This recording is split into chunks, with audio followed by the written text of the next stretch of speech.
the molding process is called the lost wax casting process, and it's how we make a bronze. It's the lost wax is the highest fidelity casting process on Earth. It'll capture down to fingerprint detail.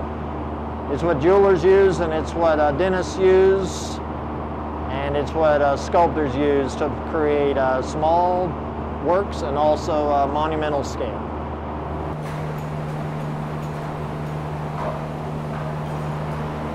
It all comes out. We burn it and burn it and burn it until there's nothing left in there. If the bronze came in contact with wax, it would be a real problem.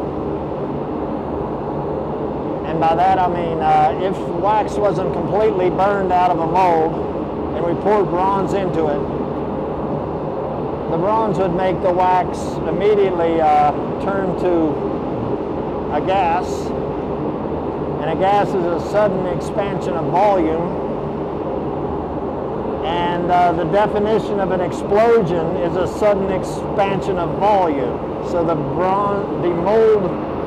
bronze still being liquid could quite well shoot back up out of the mold because of the explosion of wax in contact with bronze. So we make really sure to burn these molds out clean and not let that happen.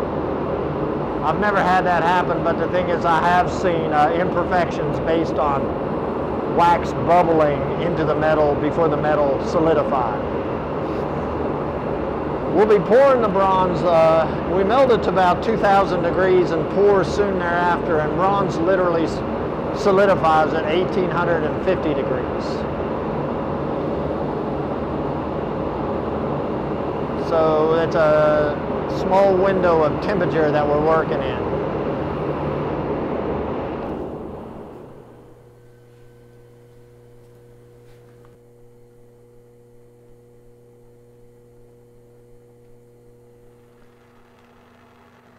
So wax is one of my preferred modeling mediums.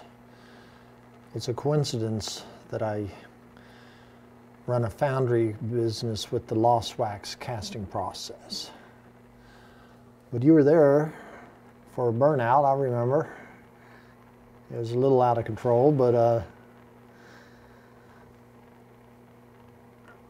only in terms of smoke. So we got some smoke here we created. That's wax burning off. And you can see the wax falling out the bottom, dripping out all over.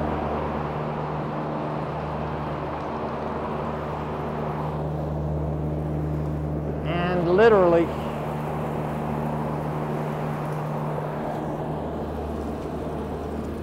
we got it running into pans and we collect it. But at the time, you and I were talking about the act of losting the wax, losing the wax, burning it out of the molds, and I said I reclaim it and use it for my art. So this whole piece is made out of wax reclaimed from my kilns.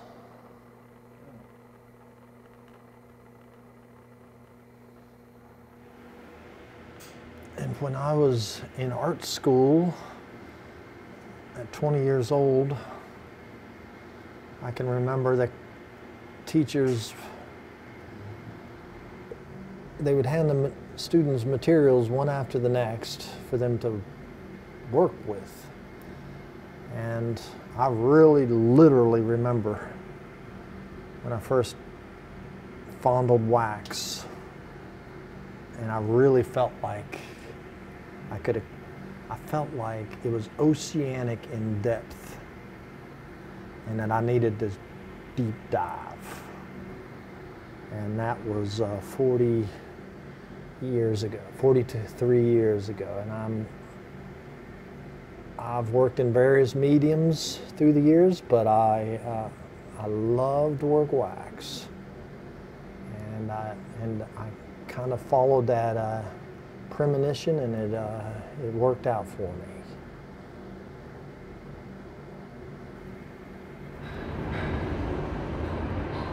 Let me, here we go.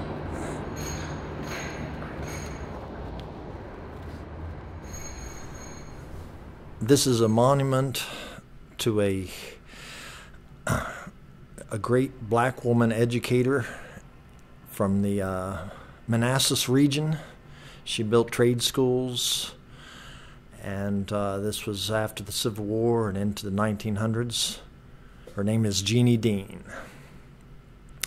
And a sculptor up in the region named Christopher Hill got the commission, and I'm the sculptor enlarger and mold maker metal caster, which is an essential part to the process because sculptors make something out of clay. I make it out of clay all the time myself, and then with my foundry we make it into permanent bronze. This is a monument that's been in the planning for years, and we're really proud to be doing it, and we're hoping it to be a very inspirational to the community of Manassas and nearby region up there.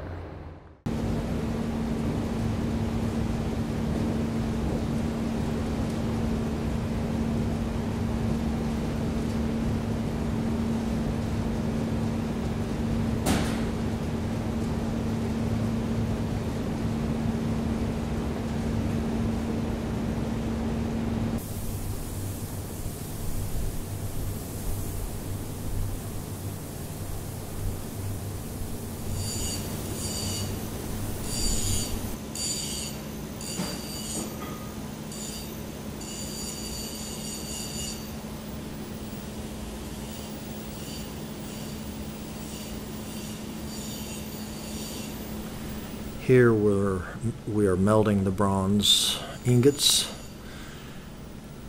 and melting point is about 1800 degrees, and we bring it up to about 2000 degrees in order to pour it into the molds that we've made.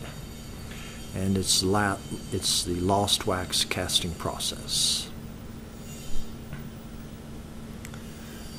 So an ingot looks somewhat like an ice cube from an ice cube tray, and that's because ice is a solid below 32 degrees, and bronze is a solid below 1860 degrees.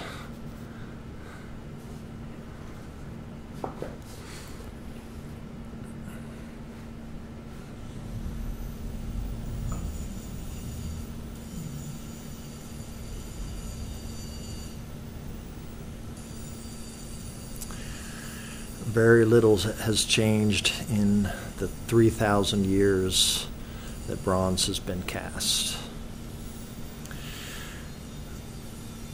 We now have electric blowers rather than bellows, and we have natural gas instead of dried animal dung. Otherwise, everything else is the same. The mold is made out of earthen materials, just like in the old days, and burn out the wax.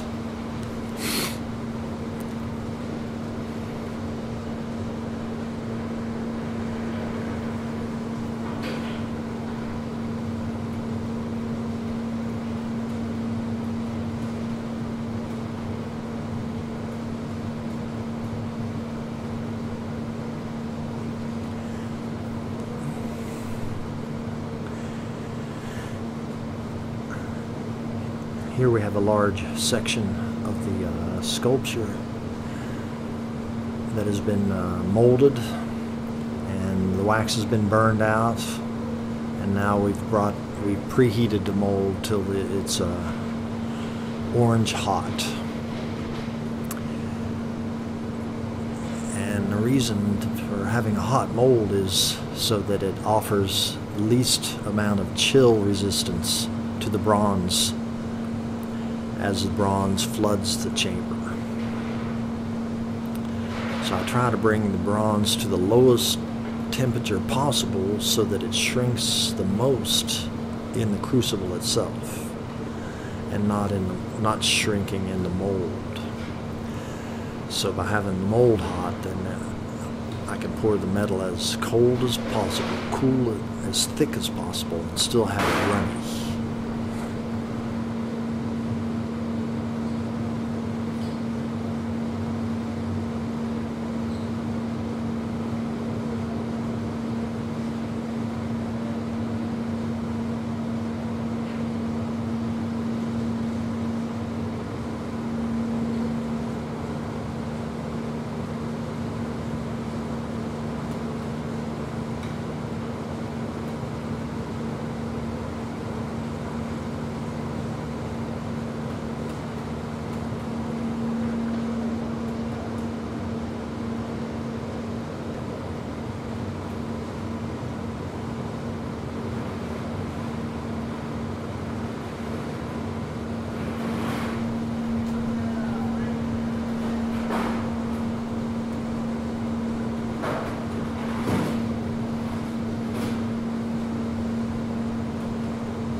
The electric hoist is very handy. I have a chain hoist from when I began my foundry business, and it's a lot of pulling of chains and noisy and gets jammed, and it's actually quite exhausting when you're dressed up. So the electric hoist makes it a bit smoother.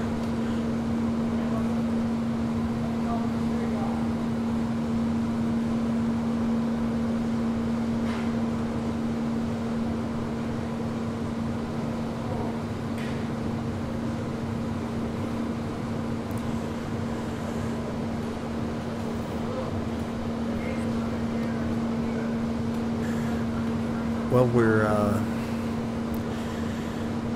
basically making a custom sand pit around the mold. So we're trying to get the mold down into the flask. It looks like it's getting there now. And cinder blocks help to fill the space. And then we pour sand in around it, inside the mold. I mean, inside the core right here. Here's where we'll pour the bronze, but the mold material is so efficient that even the hollow wax inner mold is hollow. Hard to explain. A friend of mine who was part of the casting crew for 10 years once said, the more he observes the bronze casting process, the more mysterious it gets.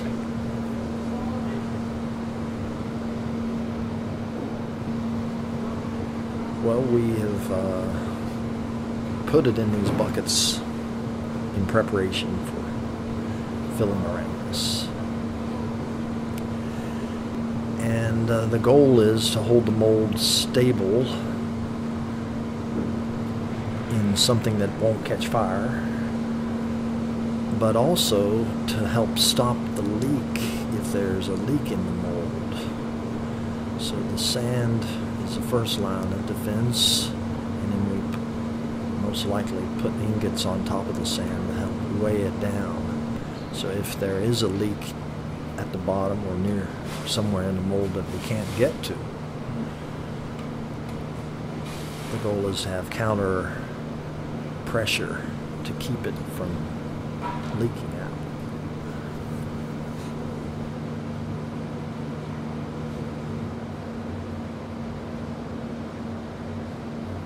It's a special, it's a very coarse sand, so in effect it's creates an insulation because there's air between the gravel granules.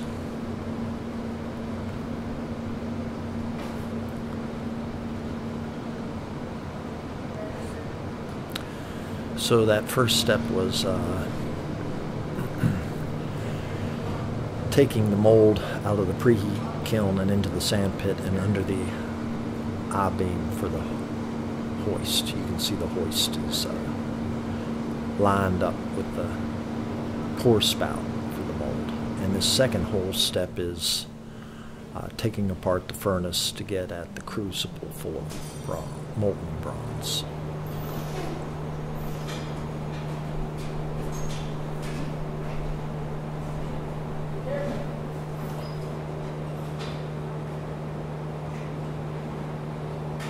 By the crucible, but everything else in the picture was made either with by welding and fabricating or stacking of bricks.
So in this case, we're just pouring one mold, and it probably took about 250 pounds of bronze to fill the mold,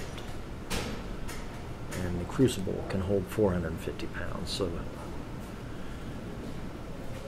all eyes are on trying to successfully get this mold cast without it leaking.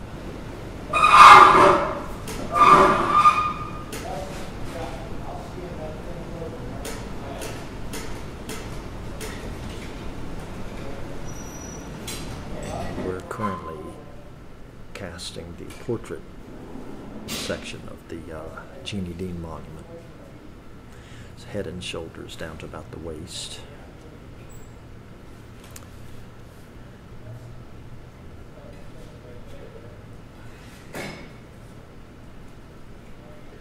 Gives me anxiety just to watch.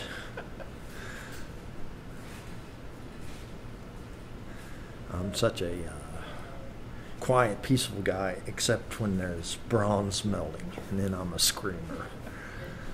And but the thing is, it's very dangerous.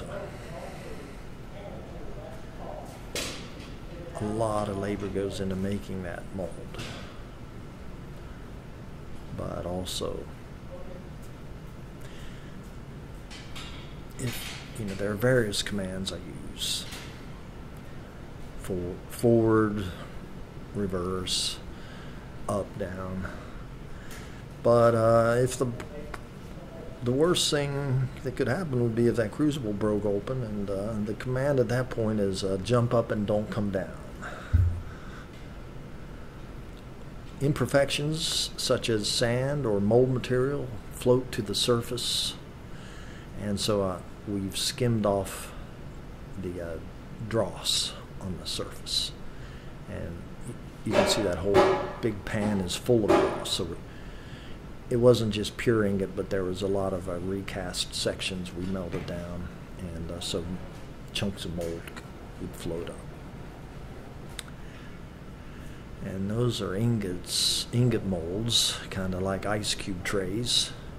For after the bronze is poured, we empty the crucible, get the last of the bronze out of the crucible and into the ingot mold so we can melt it again some other day.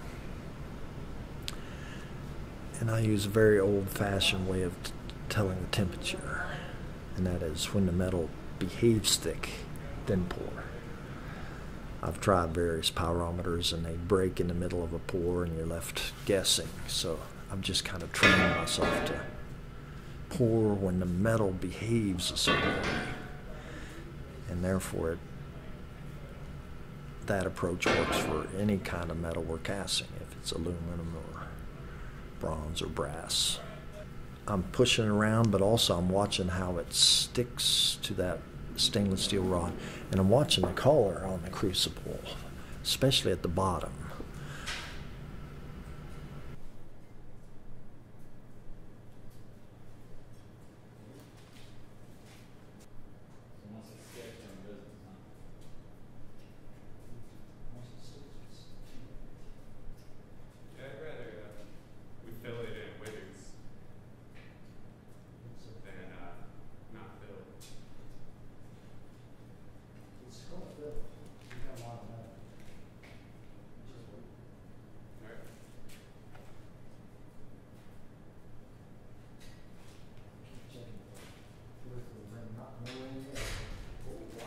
I'll see. Right then, the crucible dropped in, which never had happened, which means it could have dropped out. And here we're using chisels as wedges just to get through this bronze pour, and then I'll weld adjust the ring on that steel tool later so it fits better, and we've since done it.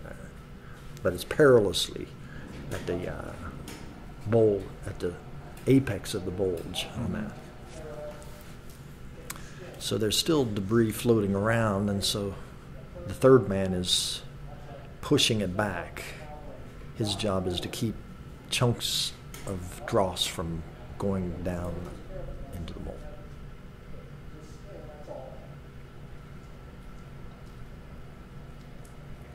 See, that's taking a lot of metal, and you don't know if it's leaking.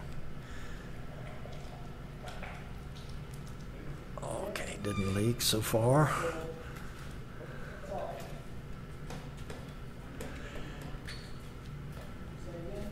And although the metal's still liquid in the crucible, by now the metal is solidifying in the 1/4 inch space that was left from the burning out of the 1/4 inch wax. Because the thinnest areas solidify first, and then the thicker areas, and then the thicker, and so the top of the pour spout's still liquid, but inside the mold might not even be glowing anymore. It might already be darkened.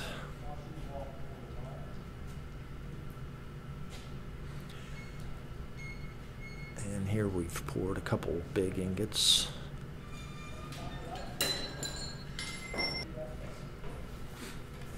And the metal itself, since I'm pouring at the coldest point possible, so that it shrank the most in the crucible, it's also sticking to the walls of the crucible. So right now I'm breaking up the metal and trying to get it out of the mold so that it doesn't damage the crucible, out of the crucible, so that it doesn't damage the crucible as it continues to shrink, and it'll just tear a layer, like 1/16 of an inch of the inside of the crucible with it as it shrinks. So the mold is already cast. This is all post-cast, and it seems like drama, but the drama was really all about pouring into the mold. And it was a good-looking pour in that it was a thick flow.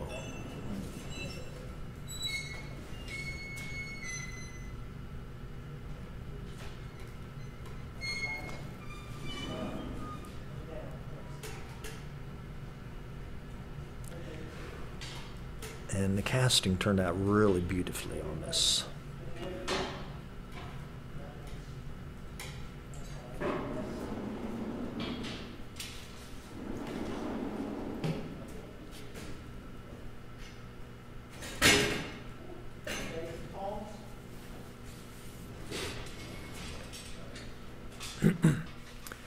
It's a strange kind of fire, and I have many fears in life, but fire is not one of them.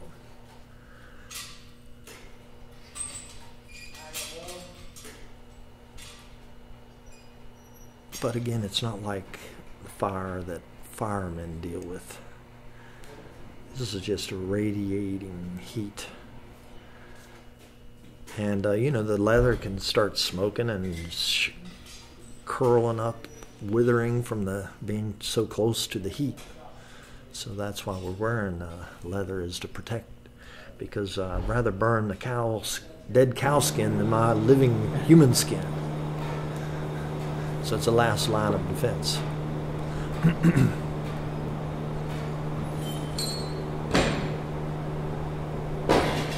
And here the bronze ingots are solidified, even though they're still red. And all of that is perfectly meltable once again. There's actually no waste.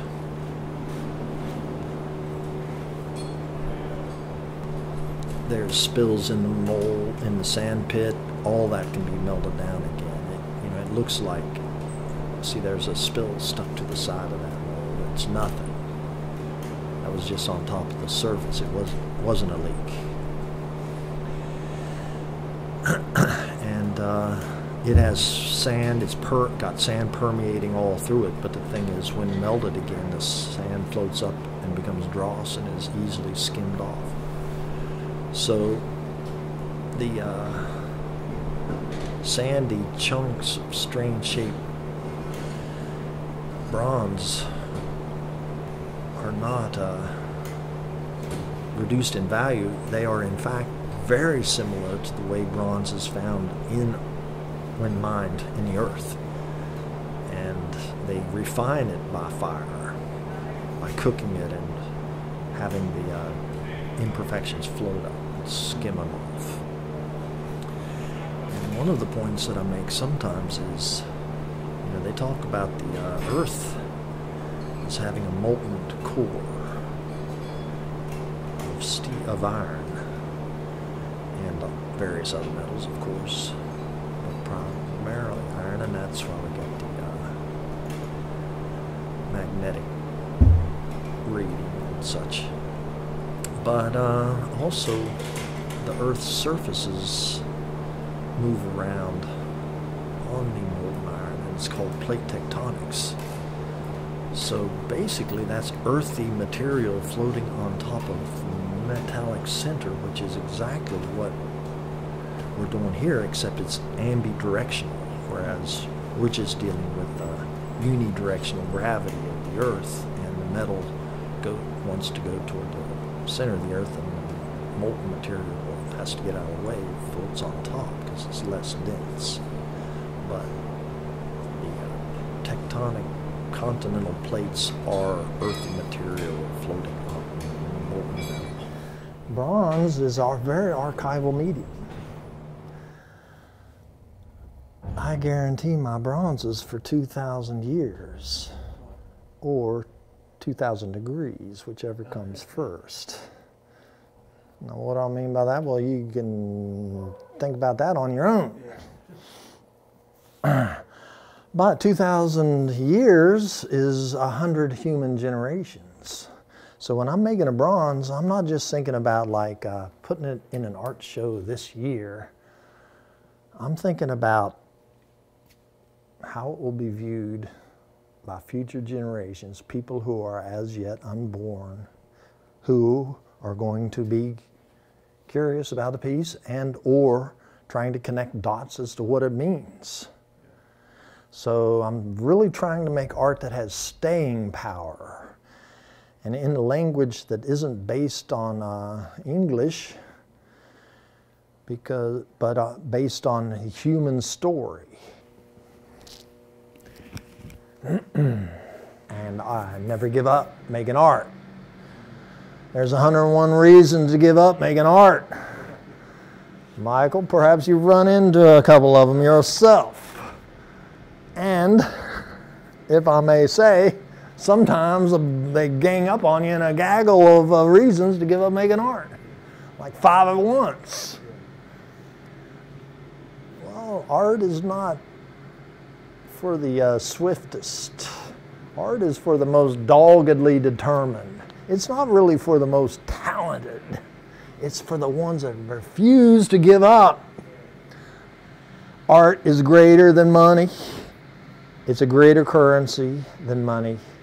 Art ideas are a whole system of communication between artists and the audiences around the world. And the people love the arts, so we have a place, there's a reason for what we do. And there's 101 reasons to give it up. Never give up trying to make art.